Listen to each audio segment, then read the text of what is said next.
It's Louisville's new rock alternative, Alt 105.1. It is PK. It is Bourbon and Beyond weekends, and finally I get to do an interview in some air conditioning for a change with the guys from Whiskey Myers. How you guys doing? Good, man. Good. So I know this is probably the easiest question that you're going to get, but with a name like Whiskey Myers, are you guys fans of bourbon? Yeah, we drink it morning, noon, and night. I mean, it's like the toss-up, like here's the easy one. But when it comes to bourbon, do you have a favorite? Like, what's the go-to that you're always going to be like, if it's there, that's what I'm getting? I'm a chicken sipping whiskey. Uncle Chickens. Hell yeah, I'm all for it. Hell yeah. Yeah. Yeah. I mean, we're in the bourbon capital of the world, so you got to try everything. So if you guys do get some time, there's the Big Bourbon Bar. It's literally like, from where we are, it's like the complete opposite end of everything. But all the major distilleries are out there. They're pouring, so there's so many options that are there. So if you want to try something new, then hey. That's why everybody here's acting the way they're acting, man. Right? They're all drinking whiskey. Everybody's drinking whiskey, and it's 10,000 degrees. So, yeah, so it definitely makes sense at that point. But welcome back to Louisville. I'm thrilled to be checking you guys out in just a little bit. And you know, when it comes to festival settings, it's always kind of a weird vibe, as we were saying, with especially the crowd. Everybody's drunk off of whiskey already.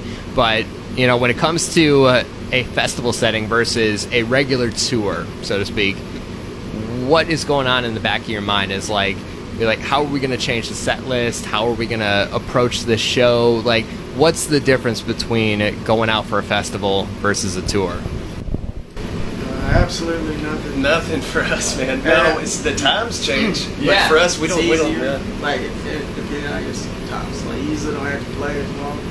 Yeah. A lot of people have changed their sets accordingly to the crowds, and we play. You know, we do rock crowds and we do country crowds, but we don't really waver. We kind of. Yeah. It's we feel like playing. As far as like a mental thing, I don't think it shows a show, right? Yeah. I mean, it's kind of interesting too. Like you said, like the rock crowd versus the country crowd. Like, you know, when you guys are on stage and you're playing for those specific crowds, like, is there ever a moment where it's like, okay, well, we're right smack dab in the middle. Like, do we want to change things to be more on the rock side or more on the country side? Like, do you ever get that feeling on stage where it's like, okay, it's definitely more of this vibe, like, let's adjust from here? Yeah, but we don't. Yeah, that's very true. We're just gonna go up there and do our shit, man. Just do our thing, see what happens. I mean, there's that level of respect to that where it's like, hey, like, if you don't like it, then you can fucking leave at this point. I'm not here to pay them. Yeah. Hey, I'm all for it. I love that. Well, I mean, that's fun because, like, especially when it comes to a festival crowd and the festival set, like you said, it is shorter. So, you know, when you're putting that together, it's like, all right, well, it makes it a tiny bit easier. Like, all right, here's the set. Here's what we're gonna do. So, one of my favorite things to ask any band, because it kind of gives a little bit of that, like, kind of insight from a more emotional standpoint. When you think about a regular tour of, like, they're like, all right, we're headlining. We have our max time that we're going to be putting a set together. You have staple songs that are always making the cut. You have new songs that make the cut, fan favorites. What's a song from you guys that you wish you could put on the set list, but it just barely misses the cut, either because the set isn't long enough, or maybe it's too complicated for everybody to get on board and put together on stage? What's something that you wish you could put on the set list, but just barely misses the cut? For like a short show, like tonight specifically, or are you saying like a full headline set, like you're the max amount of time that you got, but like you would need like an extra 5 minutes, and it's like, okay, well, if we had an extra 5 minutes, we could do this song right here. we would just do it. Yeah, we would just do it anyway. Headline, if it was a headline, plays long. I don't know. I wish we could go back and do some old stuff that we used to do, but they had like some old Skinner and stuff. More coverage. I don't know. It would be more in like this. Like tonight, we're playing like an hour. So you have you have a bunch of songs that you wish you could play, right? Yeah. But on a headlining thing, I guess you could really do whatever you want unless you get into like slow songs because you can't play it. You don't want to play a whole bunch of them. So sometimes those miss the cut over something that's fast. I feel like we have a lot of popular slow songs, but they'll miss the cut just because you can't sit up there and play all the ballads all night. Yeah. So we're just like, I think for us it would just make our job pretty unenjoyable. There you go.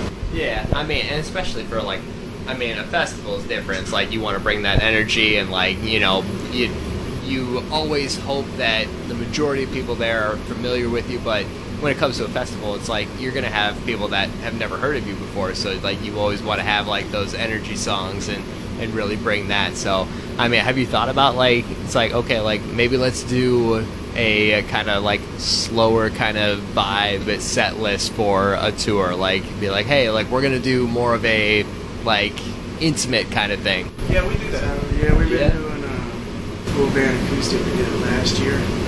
We'll have more of that slower stuff. And then I would do like, sometimes I'll do acoustics like myself or with Tony.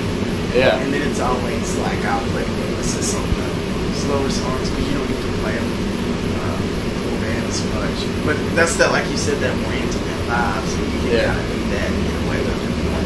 And then our full band stuff will kind of, we still keep it up as it's, you know, but it's acoustic, so we have more kind of room to play around with this. Yeah. Do deeper cuts and slower stuff because it's more intimate and everybody's sitting down, you know, it's a cool setting. Yeah. So.